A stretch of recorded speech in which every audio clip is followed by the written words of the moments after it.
பல்வேறு பொறுப்புகளை தாங்கி இங்கே வருகின்றிருக்கின்ற ஏழைய சகோதரர்களே, பெரியோர்களே, தாய்மார்களே, நண்பர்களே, உங்கள் அத்தனை பேருக்கும் என்னுடைய முதற்கண் நன்றி கலந்த வணக்கத்தை தெரிவித்துக் கொள்ள கடமைப்பட்டிருக்கின்றேன். இன்றைக்கு குறிப்பாக சொல்ல வேண்டும் என்று சொன்னால், இங்கே முதல் 2001 தேர்தலில்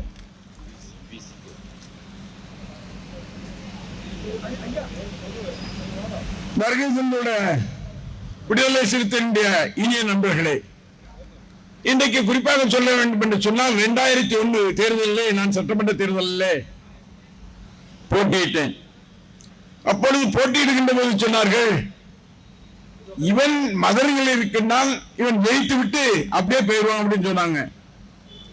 மதுரையில இருந்து ஜெயிச்சுட்டு அவன் அப்படியே போயிடுவான்னாங்க. இன்னைக்கு என்ன சொல்றாங்கன்னா, எப்பா 7 போயிட்டா தொடர்ந்து ஜெயிச்சுட்டு இருக்கிறான், எப்பம்பா விட போறாங்க பாத்தீங்களா, விட மாட்டேங்கிறான அப்படிங்கிறாங்க. அந்த வகையிலே என்னை வெற்றி பெறுவதற்காக வாக்களித்த இஸ்லாமிய சகோதரர்கள், தலித் சகோதரர்கள் மற்றும் ஏனைய பெரியவர்கள் அத்தனை பேருக்கும் என்னுடைய அவர்களுடைய பொற்பாதங்களில் இந்த நன்றியை நான் தெரிவித்துக் கொள்ள கடமைப்பட்டிருக்கின்றேன்.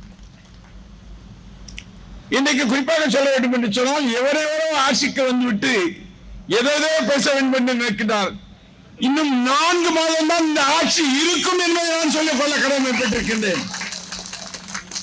இன்றைக்கு 4 காலாக தாங்கிக் கொண்டிருக்கின்றார்கள் கம்யூனிஸ்ட் இயக்கங்கள், விடுதலை சிறுத்தை இயக்கம், அதேபோல இந்திய யூனியன் முஸ்லீம் லீக், இதெல்லாம் அவர்களை தாங்கி வைத்துக் கொண்டிருக்கின்றார்கள். எப்ப அப்படி நவுட்டா 10 கிலோ விழுந்துருவான். இது போல ஆதவர்த்தனாங்கிற ஒருத்தர் இருக்கான். ஆதவர்த்தனாங்கிற என்ன இருந்துச்சுன்னா, நீ தைரியம் திராணி இருந்தா உன்னுடைய சட்டமன்ற உறுப்பினர் பதவியை ராஜினாமா பண்ணு, நானும் ராஜினாமா பண்றேன், வாரியா திருச்செந்தூருக்கு போட்டு பார்ப்போம், போட்டு பார்ப்போமா, நீ வளர்ந்துட்டா என்ன செய்ய முடியும்? இது எந்த ஊரு? எந்த வகையிலும் எவரையும் வீழ்த்தி விடுவோம். அந்த வகையிலே திருச்சி தேர்தல் எங்களுடைய தளபதி போட்டியிட வேண்டும் என்ற தீர்மானத்தை இன்றைக்கு காலையில் நாங்கள் வச்சிருக்கோம். எங்களுடைய தளபதி திருச்சியில போட்டி போடணும்னு வச்சிருக்கோம். அங்கே போட்டியிடுகின்ற நேரத்தில் ஏறக்குறைய 1 லட்சம் வாக்கு வித்தியாசத்தில் வெற்றி பெறவில்லை என்றால் சொல்லுங்க. என் தலைவர், எங்களுடைய கழக தலைவர் அவர்கள், இன்னைக்கு முதலமைச்சர், பல்வேறு முதலமைச்சர் இருந்திருப்பார்கள். எல்லா முதலமைச்சரும் வெல்லக்கூடிய வகையிலே ஒவ்வொரு மக்களாக பார்த்து அவர்களுக்கு உதவிகரம் நீட்டியவர் நம்முடைய கழகத்துடைய தலைவர் அவர்கள். அவர்களை தோக்கடிச்சுட்டு நினைக்கிறீங்களா? தோக்கடிச்சு நினைக்கிறீங்களா? அவர் என்ன தொகுதி எப்படி தெரியுமா, அப்படியே சிங்கப்பூர் மாதிரி மாத்தி வச்சிருந்தாரு. ஆனா கேடு கட்ட அந்த தொகுதி மக்கள்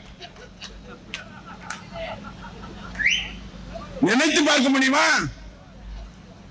இன்னைக்கு குறிப்பாக சொல்ல வேண்டும் என்று சொன்னால், மகளிருக்கு 1000 உதவி தொகை கொடுக்கிறோம். நாங்க வந்தா 2000 தருவோம் சொன்னோம்.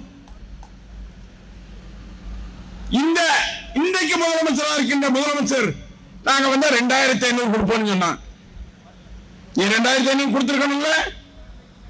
இன்னைக்கு எங்களுடைய தமிழகத்தினுடைய முதலமைச்சராக வந்திருந்தால் இந்த தாய்மார்களுக்கு 2000 கொடுத்திருப்பார். 2000 கொடுத்திருப்பார். இவன் உலகுள்ள ஏறி மெட்ராஸ் போறதுக்கு பஸ்ல பிரியா விடுறேன்றான். பெண்கள்லாம் நடக்கிற கதை சொல்றியா? இல்லாத பொல்லாத சொல்றியா? ஆள் சிலிண்டர் பிரியா கொடுக்கிறேன்னு எப்படி கொடுக்க போற? மோடி கிட்ட காட்டி நைசா வாங்கி கொடுக்க போறியா? எந்த வகையில் பார்க்க வேணாலும் சொல்லி, இனி உள்ளாட்சி தேர்தலாளர்களும் சரி, சட்டமன்ற தேர்தலாளர்களும் சரி, இந்த தேவக எந்த இடத்திலும் நுழைய முடியாத அளவுக்கு அடித்து விரட்டுவோம். அதற்கு தயாராகுங்கள்.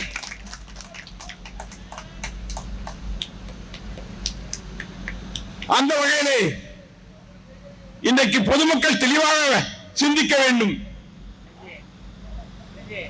அந்த வகையிலே தளபதி தான் அடுத்த முதலமைச்சர். அடுத்த முதலமைச்சர் 4 மாசம் 6 மாசம் கழிச்சு சட்டமன்றத்தில் விஜய் அந்த பக்கம் உட்கார்ந்திருக்க, அந்த பக்கம் எங்களுடைய இளம் தலைவர் மரியாதைக்கு உதயநிதி ஸ்டாலின் இருக்காரு. உதயநிதி ஸ்டாலின் பேசுறவனே அவனுக்கு ஓடவே இல்லை, வைக்கவும் இல்லை. ஓட பார்த்தாங்க. அவன் சொல்றான் ஆதரவர்த்தனா இதெல்லாம் இல்ல, நான் எழுப்பி பதில் சொல்லிருப்பேன். நீ என்ன பதில் சொல்லிடுவ?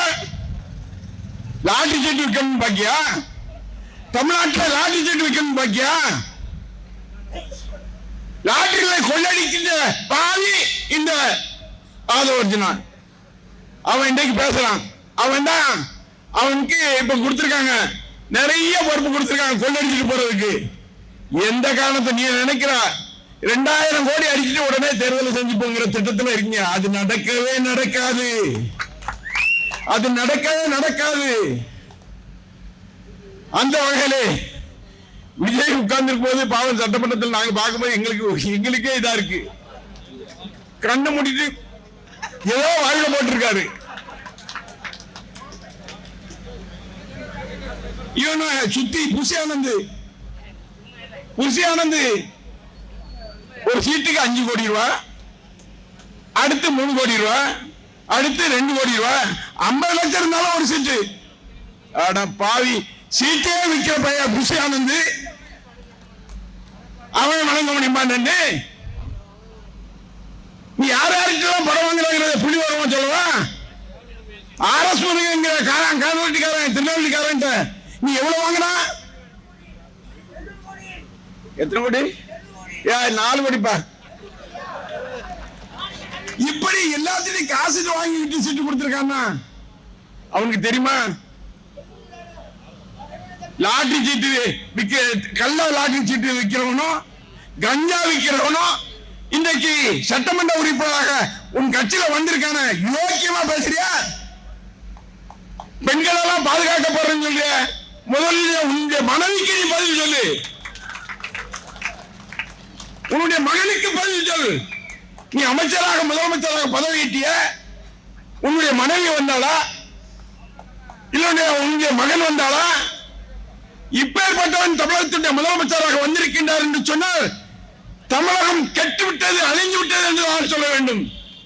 அந்த வகையிலே எந்த களம் வந்தாலும் அந்த களத்திலே வர இருக்கின்ற காலத்திலே எங்கள் மதசார்பற்ற கூட்டணி தான் வெற்றி பெறும் என்பதை நான் இங்கே சொல்லிக்கொள்ள கடமைப்பட்டிருக்கின்றேன். அந்த வகையிலே எனக்கு வாக்களித்த வாக்காளர் பெருமக்கள் அத்தனை பேருக்கும் என்னுடைய மனமார்ந்த நன்றி நன்றி நன்றி நன்றி நன்றி. நான் 24 மணி நேரமும் இனிமேல் என்னுடைய ஊரான சொந்த ஊரான தண்டபத்திலே தொடர்ந்து இருப்பேன். வா பாப்போம். நான் அங்கே ஊர்ல இருக்கேன், வா பாப்போம். தண்டபத்து என்பது என்ன ஆரம்பிச்சதா? கேபி கந்தசாமி, நடேசன் பால்ராஜ், KPK குமரன், அடுத்து அனிதா ராதாகிருஷ்ணன்.